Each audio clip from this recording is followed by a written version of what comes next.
Buenas noches.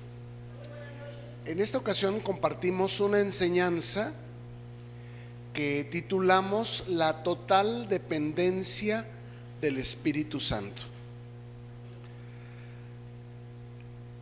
Sabemos que el propio Señor Jesús tuvo que ser ungido con el Espíritu Santo antes de poder empezar la misión que Dios le había encomendado. ¿Cuándo fue ungido el Señor? Cuando salió de las aguas del bautismo, se abrió el cielo porque Él oró y bajó el Espíritu Santo en forma corporal como de una paloma, y se escuchó una voz del cielo señalando a Jesús como el Hijo amado de Dios, en quien Dios tiene su contentamiento. En Isaías capítulo 42, versículo 1, la escritura dice así: He aquí mi siervo, yo le sostendré, mi escogido, en quien mi alma tiene contentamiento. He puesto sobre él mi espíritu, él traerá justicia a las naciones. ¿A qué les parece que se parece Isaías capítulo 42? A la voz que se escuchó del cielo cuando Jesús se bautizó, y Dios dice: he aquí mi Hijo amado, en el que está mi contentamiento. ¿Qué ocurrió entonces cuando se escuchó esa voz? Se cumplió Isaías capítulo 42, como lo podemos ver, ¿cierto? Y de la misma forma, en Génesis 1, solamente como referencia si lo quieren anotar, la escritura dice que el Espíritu de Dios se movía sobre la superficie de las aguas, que en aquel entonces la tierra estaba toda desordenada y vacía, y que Dios dijo: hágase la luz, y la luz se hizo. Yo les quiero hacer una pregunta: ¿quién es la luz? Jesucristo es la luz que vino a este mundo. Jesucristo es la palabra de Dios en acción, quien ejecuta la palabra de Dios, el verbo de Dios. En gramática, el verbo es la palabra que denota la acción que está llevando a cabo el sujeto del que trata esa oración. Por ejemplo, el niño corre. ¿Cuál es el verbo? Corre. ¿Cuál es el sujeto? El niño. Y de igual modo, en la palabra de Dios, que no es casualidad, en gramática, ¿cómo se llaman esas expresiones? El niño corre es una oración. Igualmente, cuando Jesús oró, el cielo se abrió, se escuchó la voz de Dios diciendo: este es mi Hijo amado. Y fue a partir de entonces que desciende el Espíritu Santo en forma corporal como de una paloma, y que Jesús comenzó su ministerio. No fue antes.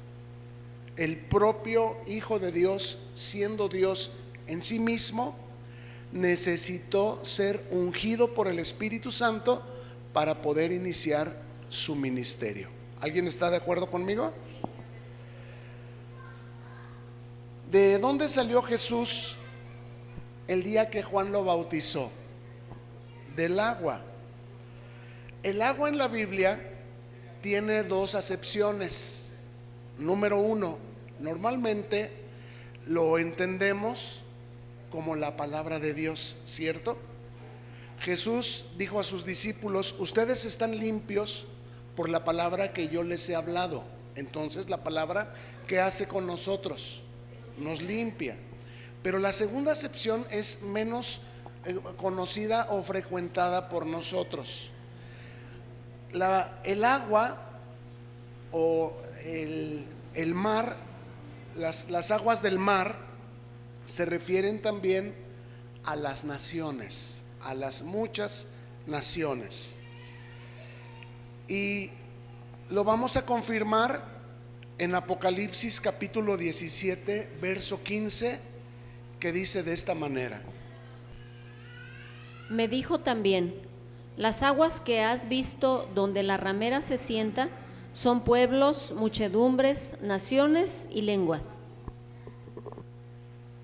No sé si lo alcanzan a ver. Las aguas que has visto donde la ramera se sienta son pueblos, muchedumbres, naciones y lenguas. Y lo que vimos el día que Jesús se bautizó saliendo del agua es a Jesús cumpliendo la palabra, porque el agua por un lado representa la palabra, cumpliendo u obedeciendo la palabra e introduciendo una nueva creación, lo cual vamos a ver en un momento. Y número 2, ¿por qué se bautizó Jesús si él no era pecador? Jesús se lo dijo a Juan: porque así conviene que cumplamos toda justicia. Entonces Jesús se está identificando con los pecadores de este mundo.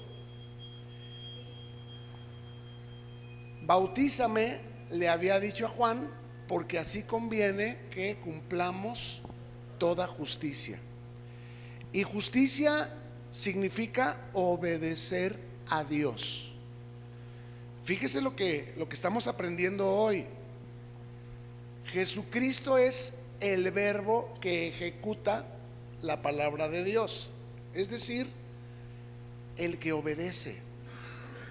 Pero ahí le va algo más: nosotros somos su cuerpo,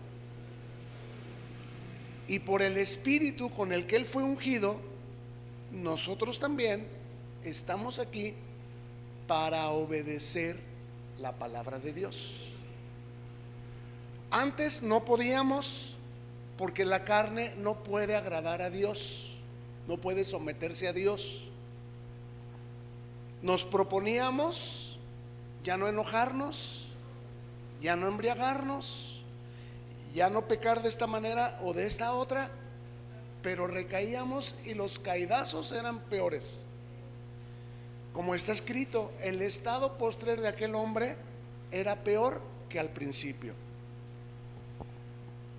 Pero cuando es el tiempo de Dios y por el Espíritu de Dios, todo lo podemos en Cristo que nos fortalece. Por lo tanto, confirmamos que la salvación es por gracia, que por nosotros mismos no podemos.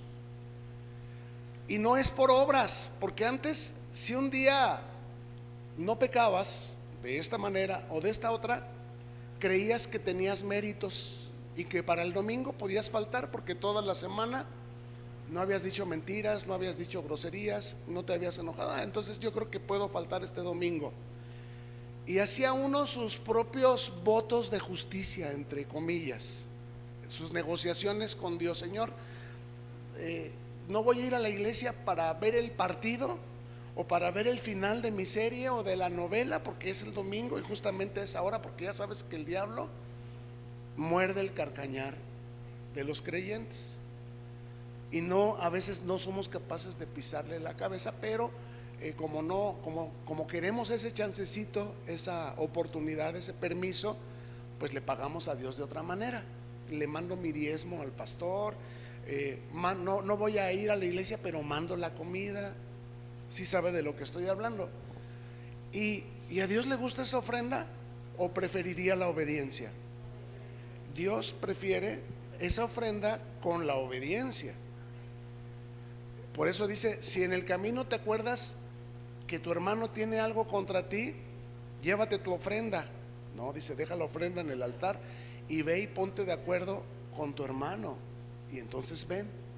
Entonces para Dios es importante las dos cosas, tanto la justicia, el cumplir, como nuestra ofrenda, nuestra alabanza, que lleguemos a tiempo para alabar, para orar antes de que empiece la alabanza.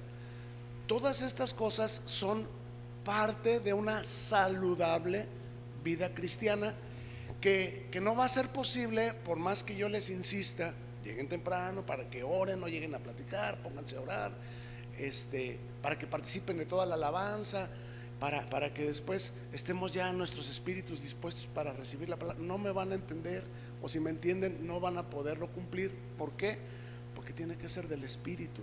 Es la gracia de Dios la que nos impulsa a ser perfectamente obedientes, como lo fue Cristo y como lo fueron muchos cristianos, no solamente los apóstoles, sino muchos cristianos que incluso llegaron a morir por la causa de Cristo, ¿cierto?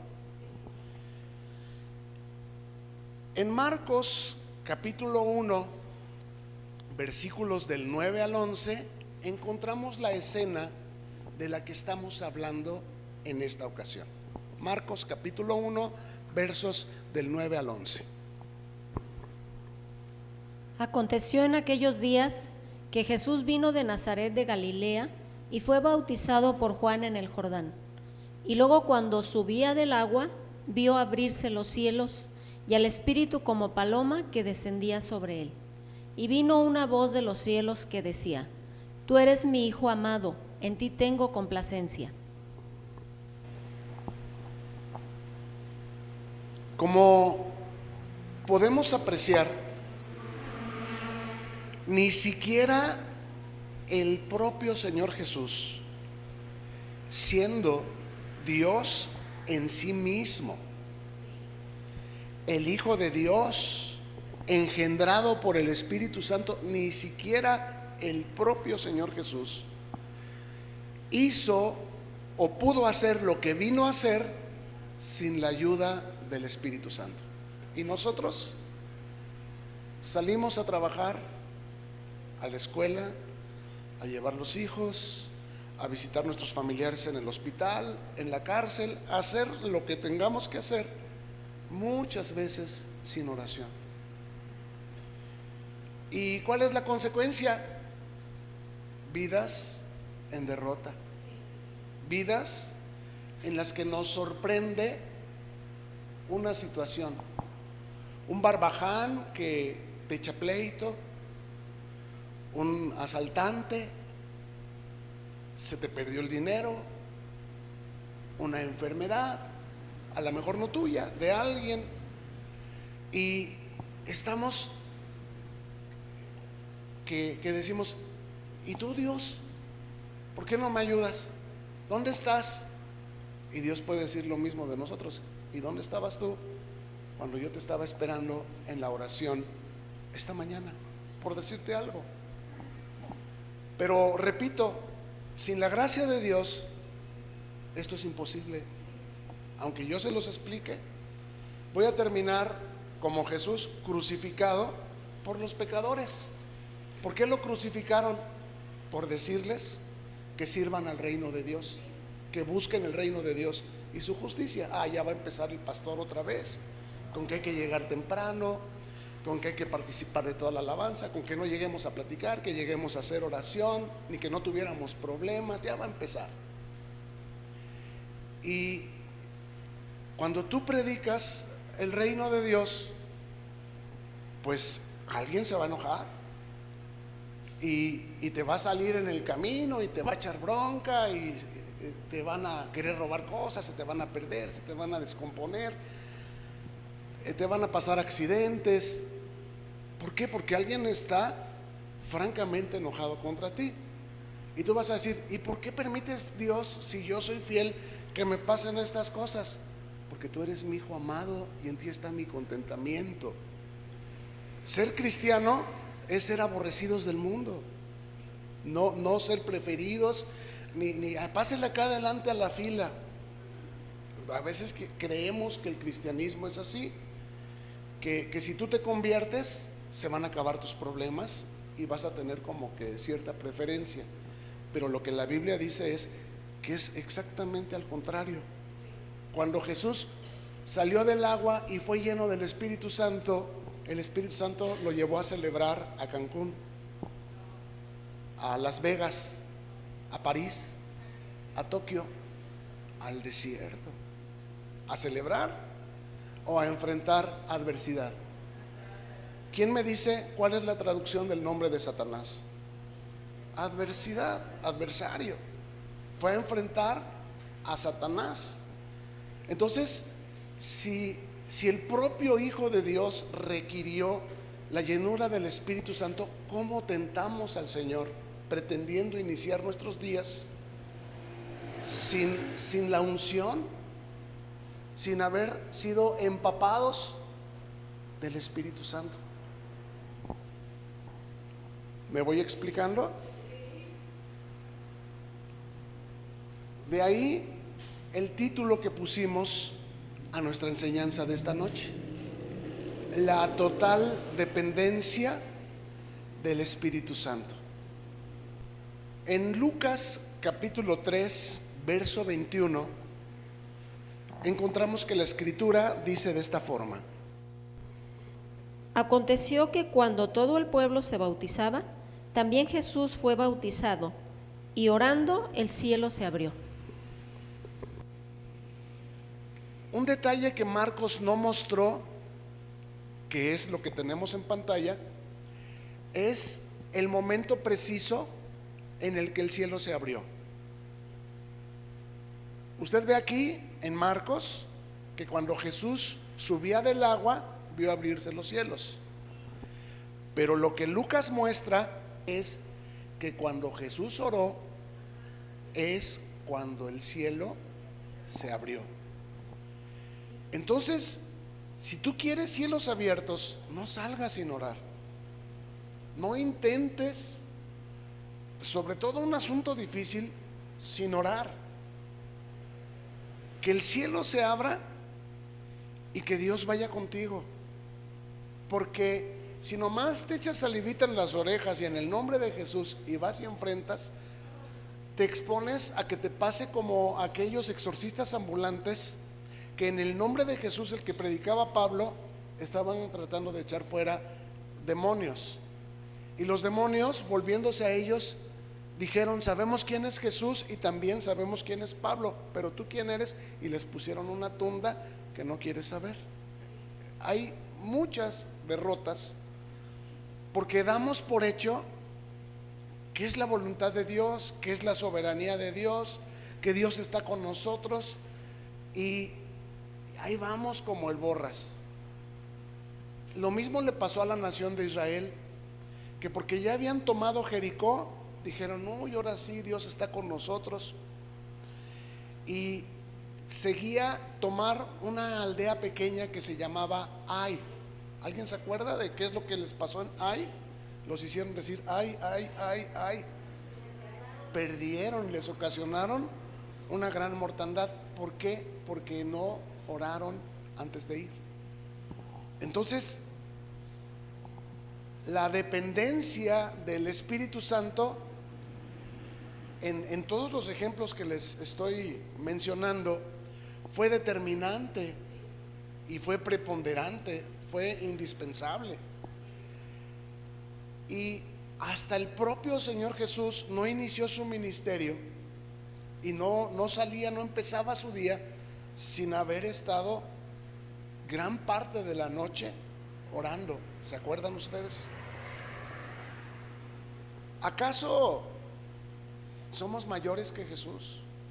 ¿Acaso no necesitamos la ayuda del Espíritu Santo? En Lucas capítulo 4, versículo 1, encontramos que la Biblia dice así: Jesús, lleno del Espíritu Santo, volvió del Jordán y fue llevado por el Espíritu al desierto. Jesús ya se había bautizado. Dios desde el cielo ya lo había señalado. ¿Se relajó el Señor?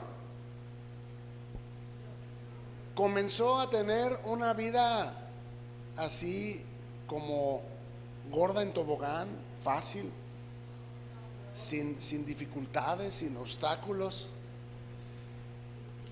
¿O a dónde lo llevó el Espíritu? Al desierto.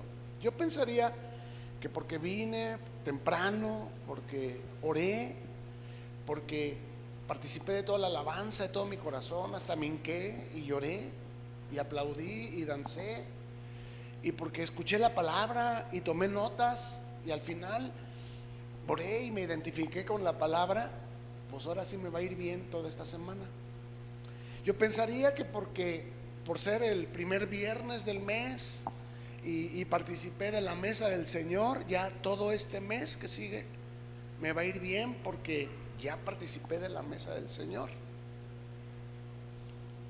Aunque estés lleno del Espíritu, llenísimo del Espíritu, si tienes que pasar por diversas pruebas, tienes que pasar. No es por obras, para que nadie se gloríe. Es la soberanía de Dios, que Dios al hijo que ama lo disciplina. Entonces, ¿de qué sirve ser cristiano? Pues de mucho.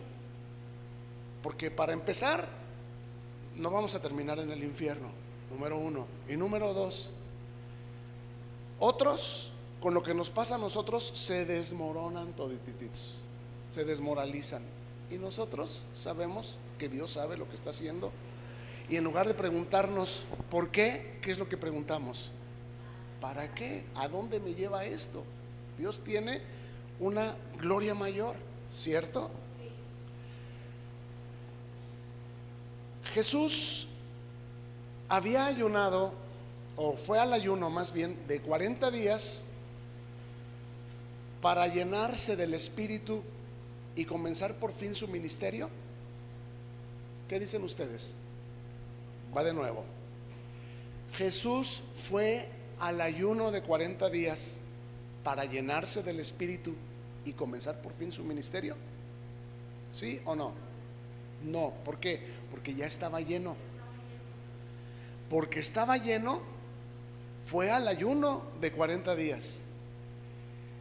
Eso significa algo para nosotros, todo. ¿Quién aguanta medio día sin haber comido si no está lleno del Espíritu? ¿Quién aguanta un día? ¿Quién aguanta 2 días? Pues menos. Y si aumentamos hasta 40, me muero en el tercero. Es antinatural y es imposible el ayuno de 40 días, a menos que que haya mano de Dios de por medio. Entonces Jesús soportó no solamente el ayuno de 40 días, todo lo que soportó en su ministerio y la propia cruz por el Espíritu. ¿Y por qué tú ya quieres romper tu matrimonio? ¿Por qué tú ya quieres renunciar a tu trabajo? Pero dices, es que si renuncio, luego ¿a dónde me voy? No hay trabajo, todos están igual de mal pagados. Me queda aquí cerquita de la casa. No, mejor me quedo aquí, nomás me aguanto, nomás salivitan las orejitas. Esa es toda tu oración. Los desiertos, a donde fue llevado Jesús, los desiertos no son consecuencia de nuestra carencia del Espíritu. Jesús estaba lleno del Espíritu y sin embargo fue llevado por el propio Espíritu al desierto. ¿Para qué? A ver si se acuerdan. Mandó Dios a Moisés que le dijera al faraón: deja ir a mi pueblo al desierto. ¿Para qué? Para que me sirva. ¿Es porque están vacíos del Espíritu? ¿Es porque no habían orado? ¿O sí oraron durante 400 años? Sí oraron, clamaron a Dios durante 400 años y Dios escuchó. Pero ¿a dónde los llevó? Al desierto. ¿Para qué? Para que le sirvieran. ¿Para qué son los desiertos en nuestra vida? Para darle gloria a Dios, no para tronar como chinampinas y que nos salga el cobre. No, los desiertos en nuestra vida son para probar que hemos nacido de nuevo, que somos hijos de Dios. ¿Qué dijo Jesús que padeceríamos mientras estuviéramos en este mundo? Aflicción. Pero ¿qué más dijo? No teman. Yo he vencido al mundo. Porque Él ha vencido, nosotros vamos a vencer. Acuérdese, aunque ande en valle de sombra de muerte, no temeré mal alguno, porque tú estás conmigo. Tu vara y tu cayado me infunden aliento. Entonces, ¿quién está con nosotros en esa aflicción? El Señor. Y tú dices, no puedo. Sí puedes. Sadrach, Mesach y Abednego fueron echados en un horno de fuego. ¿Quién puede sobrevivir a las llamas del fuego? ¿Quién? Sin el Espíritu, nadie. Daniel fue echado en el foso de los leones. ¿Quién puede sobrevivir en un foso de leones hambrientos? Nadie. Sin el Espíritu, nadie. Pero porque Jesús venció, ellos vencieron.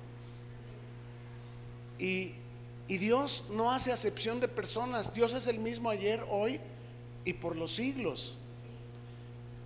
Por lo tanto, lo que fue posible para ellos es posible para nosotros hoy, a menos que estemos fallando en la oración.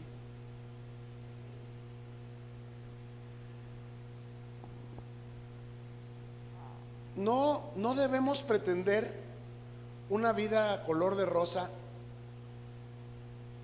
solo porque somos cristianos. Viene otro y te dice, ay, pues eso que te pasó ha de ser porque estás en pecado. No necesariamente el pecado lo lleva a uno al desierto. A veces también la llenura lo lleva al desierto. Y dice, el mundo nos aborrecerá porque primero lo aborrecieron a él. ¿De qué te sorprendes? ¿De que hablan de ti? ¿De que hacen contra ti toda clase de mal y que mienten contra ti? ¿De qué te sorprendes? Si está escrito que así sería. ¿Por qué se desmoraliza uno? ¿Por qué se desanima? Porque pierde de vista al autor y consumador de la fe. ¿Dónde deben estar nuestros ojos? En Jesús. Pero cuando miramos al hombre, es cuando Jesús dice, apártate de delante de mí, Satanás, porque tú no pones tus ojos en las cosas de Dios, sino en las del hombre. Mira lo que están diciendo, mira lo que van a hacer contra ti, mira que no andes diciendo eso. Jesús le dijo a Pedro, apártate delante de mí, Satanás, porque no estás poniendo tus ojos en las cosas de Dios, sino en las cosas de los hombres. Entonces, hijo mío, dame tu corazón, sácalo de estar vulnerable a la acción de la gente. Los enemigos del hombre son los de su propia casa. Saca tu corazón de estar esperando que te quieran y que te respeten y que te ayuden y que te consideren y que cumplan su promesa. Si son hijos del diablo todavía, pues las obras de su padre querrán hacer. Pero tú y yo tenemos que poner nuestros ojos en Jesús, tenemos que tomar nuestro corazón y dárselo a Él, porque del corazón mana la vida. Entonces, nuestro horizonte como cristianos en el mundo, nuestra perspectiva debe ser sombría, debe ser de sufrir, me tocó a mí, de ascetismo. No, solo si es necesario tendremos que ser afligidos en diversas pruebas por un poco de tiempo. ¿Cuánto tiempo? El que Dios disponga. Dios al hijo que ama lo disciplina. Dios tomó a Job y le dijo al diablo, pruébalo. Si Job reprobaba la prueba, iba a terminar en tentación. Por eso Jesús dice, no nos dejes entrar en tentación. Pero como Job no reprobó, la prueba fue prueba aprobada y entró en una gloria mayor.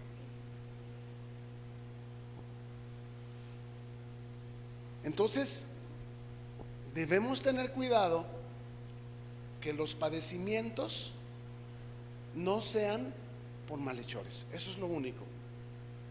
Porque a veces actuamos como sinvergüenzas. Hay muchos cristianos que robaron, secuestraron, se volvieron a Cristo y ahora quieren que les quiten, les reduzcan su sentencia. Jesús dijo: dale a Dios lo que es de Dios y al César lo que es del César.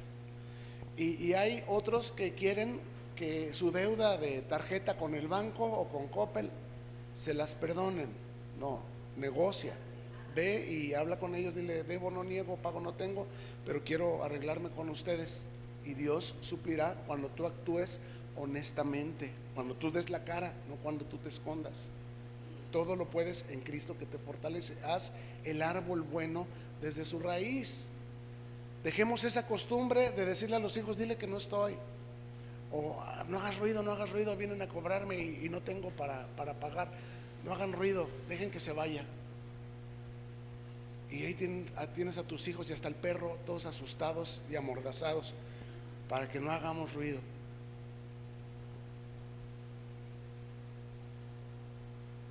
En Marcos capítulo 1 verso 11 vemos que dice así: Y vino una voz de los cielos que decía: Tú eres mi Hijo amado, en ti tengo complacencia.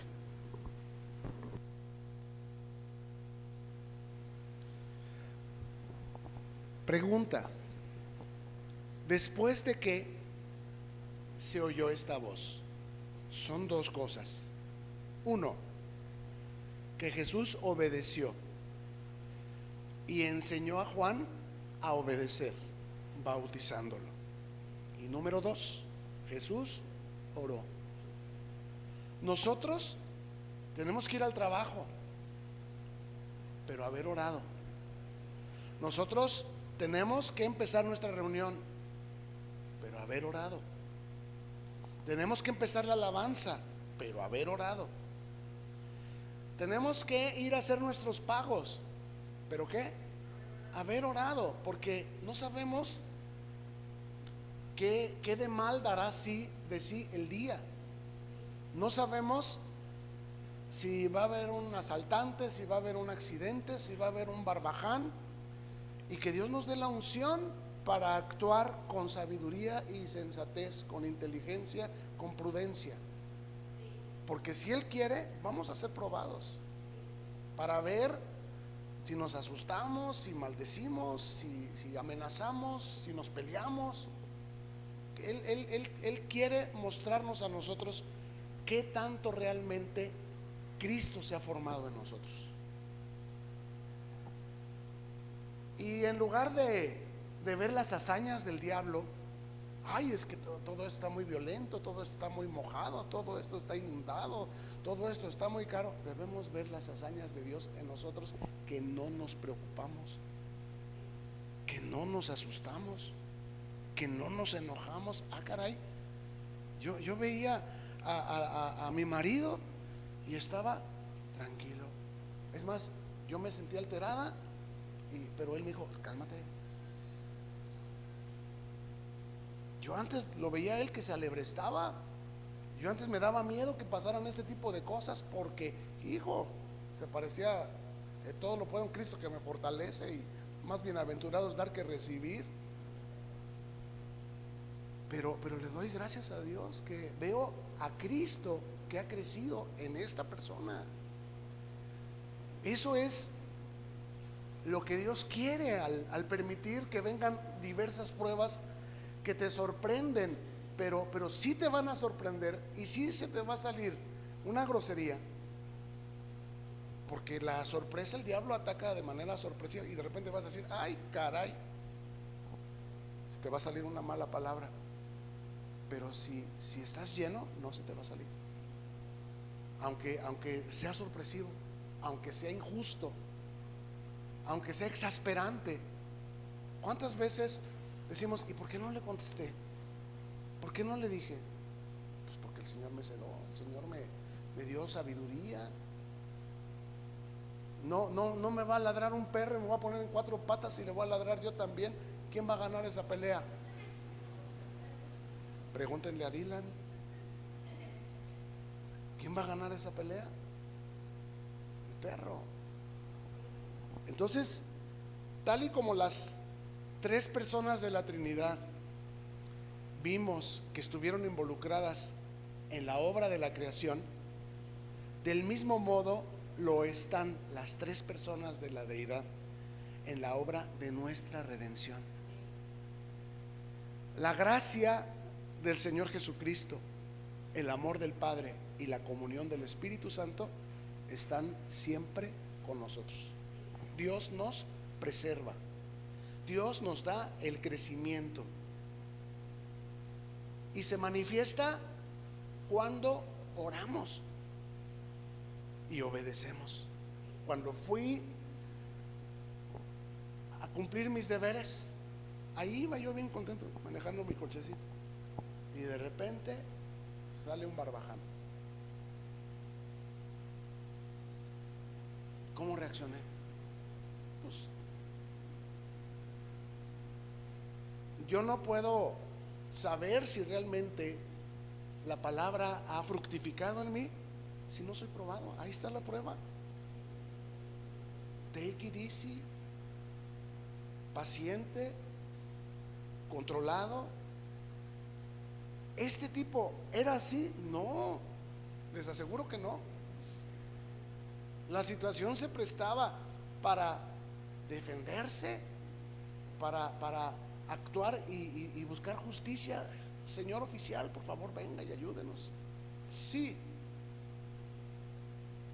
pero ¿qué nos garantiza que el oficial nos haga caso? Número uno. Y número dos, después la represalia. Que Dios obre dándonos sabiduría. Una cosa es conocimiento y otra cosa es sabiduría. La sabiduría es para el día a día, para el momento a momento, para esa sorpresa sorpresiva que te sorprendió. Entonces, la Trinidad está presente. La voz del cielo se escucha en aplauso y celebración. He ahí mi hijo. El sacrificio de Cristo no fue en vano. La obra del Espíritu es correcta, ha crecido en todo en aquel que es la cabeza, el cual es Jesús. Entonces, realmente, si nosotros ponemos los ojos en Jesús, la primicia de una nueva creación, porque Jesucristo resucitó, y dice la Escritura, nos hizo sentar en los lugares celestiales juntamente con Él. Es decir, aunque nos percibimos aquí, no estamos solamente aquí, estamos también en Él, en los lugares celestiales, juntamente con Él. Y hay un cielo nuevo y una tierra nueva. Para los demás, este cielo y esta tierra es el mismo. Para nosotros, no. ¿Por qué? Porque Dios está con nosotros. Dios ha descendido del cielo personalmente para tratar en nosotros el problema del pecado. No sé si lo puedes ver. Un pecado que desde Adán y Eva trastornó completamente la primera creación, al grado que mira cómo tienen este mundo, lleno de drogadictos, de depravados, de secuestradores, el mundo como lo tenemos. Pero Dios trató con nosotros de tal manera que ya no bailamos la pieza con la señorita, ya no participamos de su banquete. Él quería que nos tundiéramos, que nos rebajáramos a su nivel, como si para nosotros también nuestra ciudadanía estuviera en este cielo y en esta tierra. Pero nuestra ciudadanía está en los cielos, de tal manera que vivimos para la gloria de Dios. El Señor nos preserva. ¿Y qué tal si nos hubiera matado? Pues mejor, nos vamos con el Señor. Para mí el vivir es Cristo y el morir es ganancia. ¿No? Ay, no, ¿cómo cree, pastor? No hable así porque está declarando mal. Pues estoy diciendo lo que la Biblia dice. Hay gente que ha estado en enfermedad terminal, que ahí están: ay, no te mueras, mamá, por favor, regresa, Padre, te lo pido en el nombre de Jesús. Y regresa la señora bien enojada, si ya estaba con Dios. Pero oí ahí tus gritos, ahí: mamá, mamá, si yo ya estaba bien a gusto allá, ya no me dolía nada. Y ahí la regresan para tenerla abandonada otra vez. ¿Sí saben de lo que estoy hablando? O sea, para nosotros el vivir es Cristo. ¿Por qué le vamos a tener miedo a la muerte? Aquí todo el tiempo nos estamos preocupando que de la renta, que de la luz, que se me pasó pagar esto, que ya no tengo gas, que es domingo. Y nos alteran muchas cosas. Estamos abandonados. Entre más viejos nos hacemos, más inútiles nos volvemos y más abandonados estamos, y más pobres, más necesitados. Y todavía no te quieres morir. Yo no digo que te tomes una cosa para morirte, no, pero no le tengas miedo. ¿Por qué? Porque cuando sea el tiempo nos vamos a reunir con el Señor.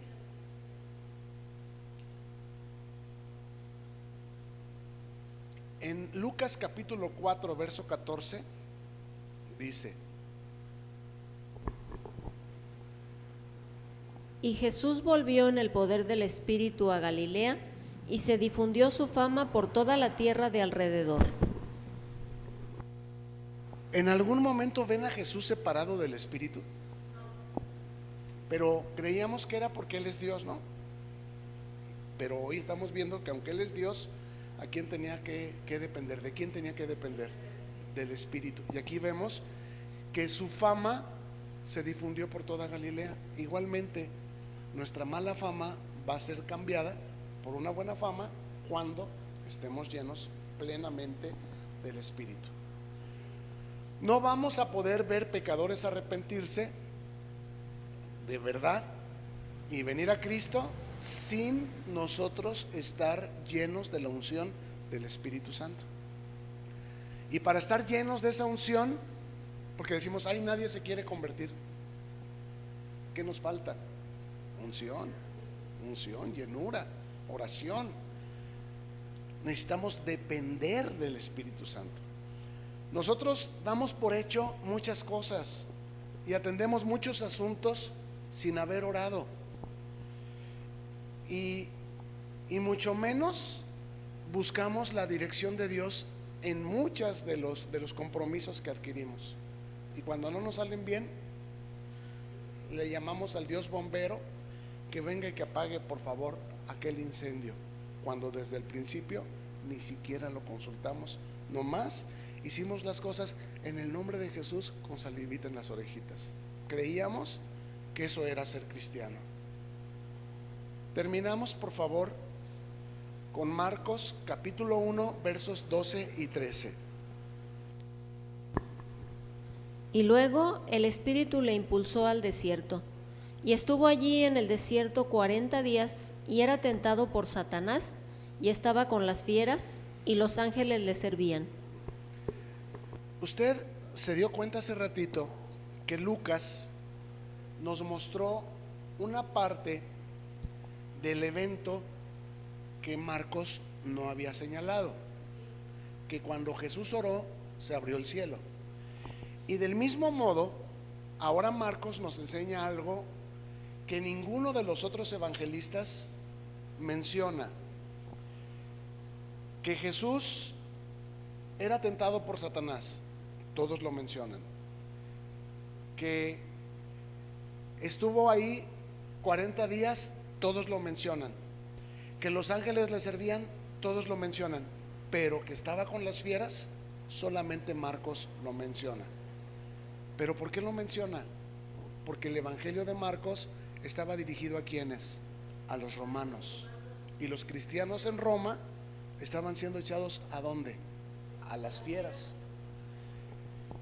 ¿Y por qué señalamos este punto?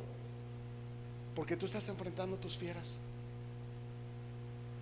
Y a veces creemos que esto está fuera del control de Dios. A veces creemos que esto es nuestra cruz y que así nos vamos a quedar y así hasta que nos muramos. Pero te voy a decir algo. Jesús estaba con los cristianos que padecían en Roma también. Él está contigo. Ahí con tus fieras, Él está contigo. Y Él te da la fuerza para mantener tu integridad y tu dignidad. Él te da la inteligencia, la sabiduría para no ser hiriente, para no ser vengativo, para no encender más ese fuego. Te da prudencia, te da palabra suave que aquieta el furor. Eso es sabiduría. El problema es, y con eso terminamos, que la condición de muchos cristianos de nuestros tiempos es tan deplorable que si un día Dios decidiera retirar su Espíritu Santo de nosotros, dijera: ya vente Espíritu Santo, ya déjalos, ya tienen la palabra y ya Cristo ya dio su sangre, hay ellos que se defiendan como puedan, de cualquier forma ni caso te hacen, ni te toman en cuenta, ya vente. Y entonces Dios retira su Espíritu Santo. ¿Saben qué es lo peor? Que muchos cristianos ni cuenta se darían. ¿Por qué? Porque no dependen de Él. Pónganse sobre sus pies y hagamos oración.